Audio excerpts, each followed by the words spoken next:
रानी नाचे, होकर मुरली की दीवानी आत्मा रानी नाचे। ओम शांति। 7 अप्रैल 2022 आज शिव बाबा के महावाक्य है, मीठे बच्चे, इस कलयुग में सब रावण की जंजीरों में बंधे हुए जीवन बंद हैं, उन्हें जीवन मुक्त बनाना है। प्रश्न है, कौन सा वर्षा आप ब्राह्मणों के साथ साथ सभी मनुष्य आत्माओं को भी मिलता है? उत्तर है, जीवन मुक्त बनने का वर्षा सभी को मिलता है। तुम ब्रह्मा की औलाद ब्राह्मण बनते हो, इसीलिए तुम्हें 21 जन्मों के लिए जीवन मुक्ति का वर्षा मिलता है। बाकी सबको अपने अपने धर्म में पहले पहले जीवन मुक्ति अर्थात सुख फिर दुख मिलता है। हर एक आधा समय सुख और आधा समय दुख भोगते हैं।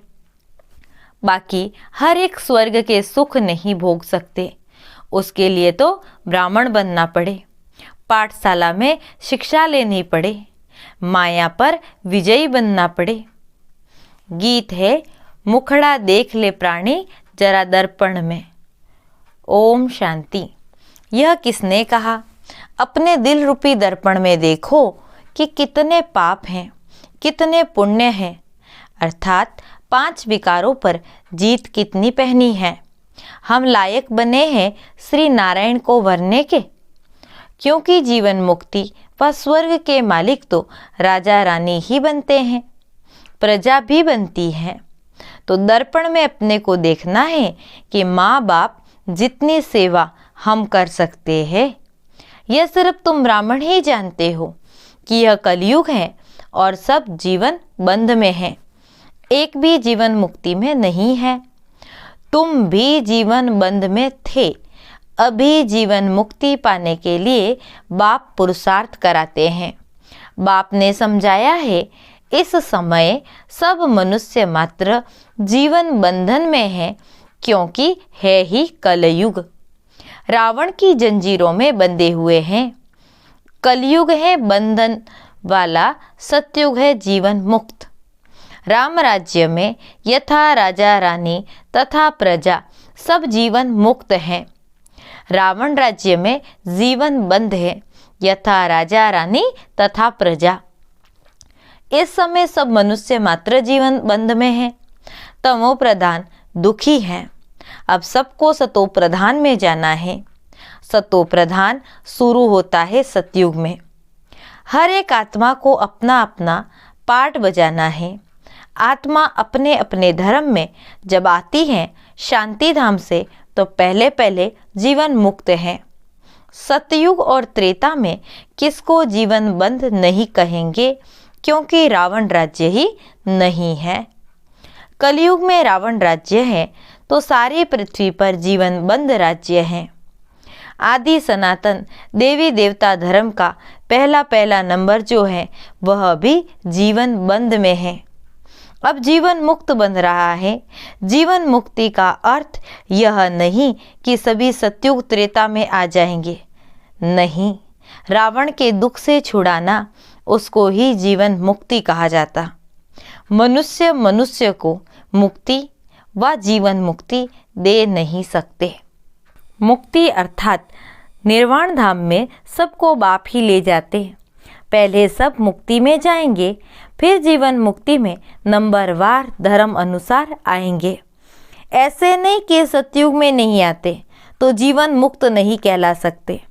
पहले पहले जो भी धर्म आते हैं अपने धर्म में, वो जीवन मुक्ति में है।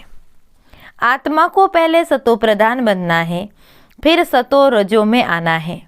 हर चीज़ नई से पुरानी होती, पुरानी से फिर नई बनती। इस समय साधु संत आदि सब जीवन बंधन में है ही कलयुग। जब तक बाप न आए उनको बाबा कहा जाता, फिर महाकाल कहो या और कोई भी नाम रखो, असल नाम है शिव बाबा। बाबा बाबा कहते ही रहते, गॉड फादर परमपिता परमात्मा कहते हैं। बाबा समझाते हैं, मैं आकर बच्चों को मुक्ति जीवन मुक्ति का वर्षा देता हूँ। पहले पहले जो भी आएंगे जरूर सुख में आएंगे, फिर पीछे दुख में आना है। मुक्ति के बाद जीवन मुक्ति आती, फिर पीछे जीवन बंध। पहले पहले जरूर सुख में आना है। बाप सभी को सुख का वर्षा देते, फिर कोई का एक जन्म भी सुख होगा। आया, थोड़ा सुख पाया और मरा। उनका ड्रामा में इतना ही पार्ट है। वृद्धि तो मनुष्यों की होती ही रहती है, अब तक आते ही रहते हैं, जागते रहने वाले तो नहीं हैं। विनाश सामने खड़ा है। जो नए आएंगे फिर भले कलयुग में आए, परंतु आते ही दुख नहीं भोगेंगे। जरूर उनका कहाँ अच्छा ही मान होगा। मुक्ति धाम से हमेशा पहले जीवन मुक्ति में जाना होता है। माया के बंधन से मुक्त हो पहले सुख में उतरेंगे, फिर दुख में आएंगे। इस समय सब जड़ जड़ीभूत अवस्था को पाए हुए हैं। अपना सुख और दुख का पाठ बजाए सब मुक्ति जीवन मुक्ति में आएंगे। मुक्ति है ही वाया, जाएंगे फिर आएंगे जरूर। सारी दुनिया के मनुष्य मात्र जो जिस जिस धर्म में आए हैं वह फिर ऐसे ही आएंगे। जनक को भी जीवन मुक्ति मिली ना। ऐसे नहीं कि राजा इस समय नहीं है, वह भी पिछाड़ी में आकर ज्ञान लेंगे जरूर। जीवन मुक्ति तो तुम सबको मिलती है, परंतु नंबरवार पुरुषार्थ अनुसार। और जो सब धर्म है उसके लिए फिर कहेंगे नंबरवार पुरुषार्थ अनुसार और धर्म अनुसार। जो भी देवी देवता धर्म वाले और धर्मों में चले गए हैं वह सब निकल कर आएंगे। सबको वापिस आना है, पहले ब्राह्मण बनना है। यूं ब्रह्मा की औलाद तो सब है, परंतु ब्राह्मण सब नहीं बनेंगे। जो ब्राह्मण बनते हैं उन्हों के लिए 21 जन्म जीवन मुक्त कहा जाता है। राजगद्दी पर बैठते हैं तो राजयोग सीखना पड़े। यह पाठशाला है, पाठशाला में शिक्षा लेनी पड़े। कायदे भी बहुत हैं। एक बार लक्ष्य मिल गया फिर विलायत में भी रहकर पढ़ सकते हैं। बरोबर हम शिव बाबा के बच्चे हैं। बाबा से वर्षा जरूर लेना है। पत्र भी लिखते हैं। बाबा रावण का भूत सताता है। कभी काम का कभी क्रोध का हल्का नशा आ जाता। बाबा कहते हैं इस पर जीत पानी है। यह तुम्हारी लड़ाई है ही योग बल की। तुम याद करेंगे माया तुम्हारा बुद्धि योग तोड़ देगी। तो बाबा ने समझाया है जीवन मुक्ति सबको मिलनी है। इसका मतलब ये नहीं कि सभी स्वर्ग में आएंगे। सभी चाहते हैं हमको मुक्ति चाहिए। समझो पिछाड़ी में जो आते हैं पाठ बजाने, तो बाकी इतना समय मुक्ति में होंगे ना, कितनी शांति मिल जाती। 4500 वर्ष अथवा 4500 वर्ष शांति में रहते। फिर उनका पाठ ही ऐसा है। हम फिर सुख और शांति दोनों में रहते। ऐसे नहीं कि मनुष्य चाहे बस हमको उन जैसी ही शांति चाहिए, वहाँ ही बैठे रहे, कहने से तो मिल नहीं सकती। अनादि ड्रामा बना हुआ है, इसमें फर्क नहीं पड़ सकता। शांति के शौकीन बहुत हैं। तुम्हारे सुख से भी उन्हों को शांति ज़्यादा मिलती है। तुमको फिर सुख और शांति दोनों मिलते। यहाँ सुख है अल्पकाल का, शांति तो यहाँ होती ही नहीं। दुख दाम है ना, बाकी जंगल में जाकर बैठ जाना यह कोई शांति थोड़ी ही है, यहाँ होती ही नहीं। अगर वहाँ शांति है फिर तो वहाँ ही बैठे रहे। फिर शहर में आते इतने फ्लैट आदि क्यों बनाते। वहाँ सतयुग में तो शांति ही शांति है। भले पिछाड़ी में जो आते हैं वह समझते हैं यहाँ अशांति ही अशांति है। उन्हों को तो शांति होगी, दूसरों को अशांति में समझते हैं। ये बातें ही बड़ी समझने की है। जीवन मुक्ति मिलती सबको है। 21 जन्म तुम राज्य करते हो तो दूसरे देरी से आते, वह ऊपर शांति में रहते हैं। कोई सतयुग में अथवा त्रेता में पीछे आते हैं तो भी है तो शांति धाम में ना, वहाँ कोई दुख नहीं है। फिर नंबरवार आएंगे, हिसाब किताब भी है ना। मनुष्य समझते साइंस बड़ी तीखी है, हम कहते हैं हमारी साइलेंस सबसे तीखी है। बाबा की याद से ही ताकत मिलती। वह साइंस की ताकत से ऊपर चंद्रमा में जाने का पुरुषार्थ करते हैं। तुम तो 1 सेकंड में सूर्य चांद से भी ऊपर चले जाते हो। मूल वतन सूक्ष्म वतन से ऊपर तो कुछ नहीं है। सूर्य चांद से मूल वतन सूक्ष्म वतन बहुत दूर है। किसको मालूम नहीं पड़ सकता। यह है सब डिटेल की बातें। सूर्यवंशी राजा रानी बनने की तकदीर नहीं है तो कुछ समझ नहीं सकते, न किसी को समझा सकते। कोई ऐसे कह न सके कि मुक्ति जीवन मुक्ति का ज्ञान मेरे में है। जन्नत का मिसाल सभी को जेल में डाल दिया। इस समय रावण ने सबको जेल में डाल दिया। राम आकर सबको छुड़ाते हैं। बाबा द्वारा तुम निमित्त बने हो सबको रावण के चंबे से छुड़ाकर जीवन मुक्त बनाने के लिए। तुम्हारा नाम वाला है शिव शक्ति सेना। तुम्हारा नाम इस ड्रामा में पिछाड़ी में बहुत ऊंचा होना है।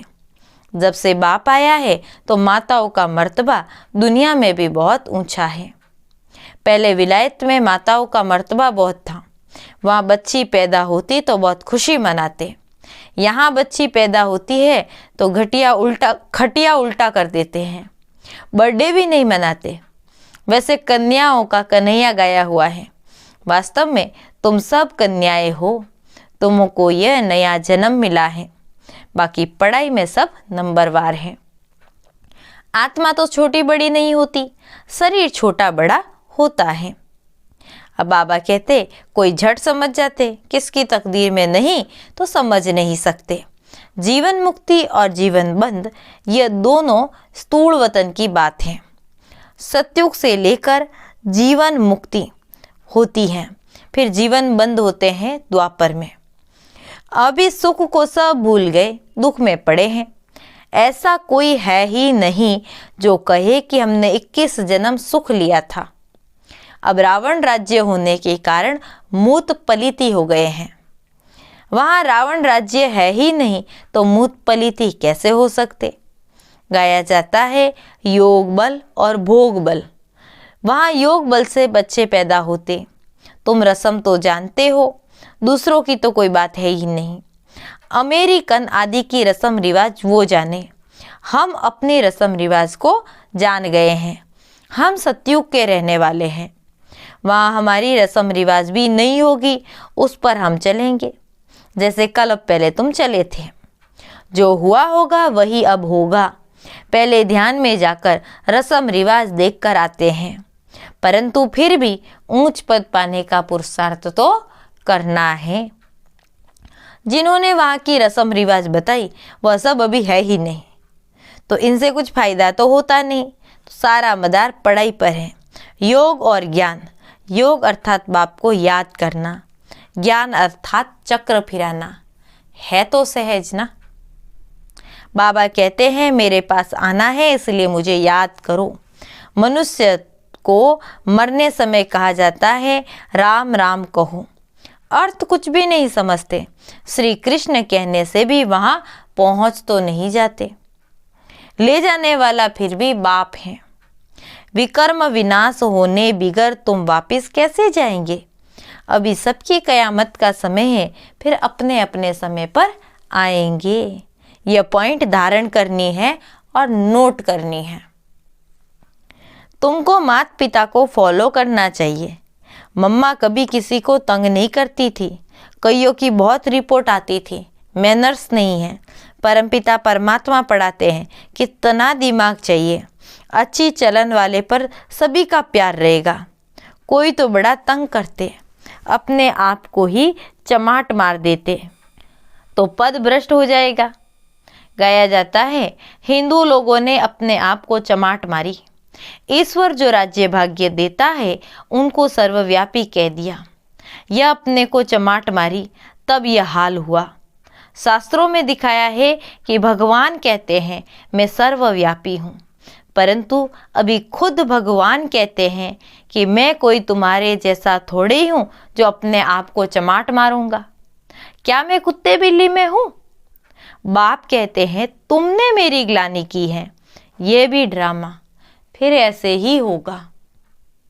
अच्छा, मीठे मीठे सिक्के लदे बच्चों प्रति माता पिता बाप दादा का याद प्यार और गुड मॉर्निंग।